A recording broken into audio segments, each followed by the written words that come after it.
Yes and yes, welcome to today's Saturday Done Quiz. Today's questions are about the geography, especially countries. Which are the only two countries in the world that officially begin with the? So the two countries are the Gambia and the Bahamas. Name the largest state in America. So the largest state is Alaska.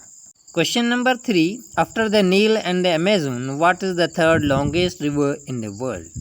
So third longest river after the Nile and Amazon is Yangtze River. Where do Eskimos live? North Pole or South Pole? So they live on North Pole.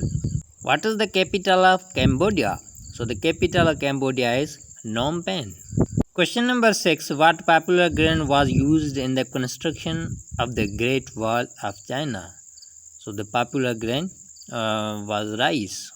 Question number 7. What is the highest capital in the world? So highest capital in the world is La Paz, which is in Bolivia.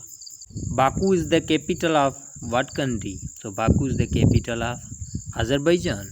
Which is the most bicycle friendly city in the world? So the bicycle friendly city is Copenhagen. Victoria Falls is located on the border of Zambia. And which other African country? So other African country is Zimbabwe.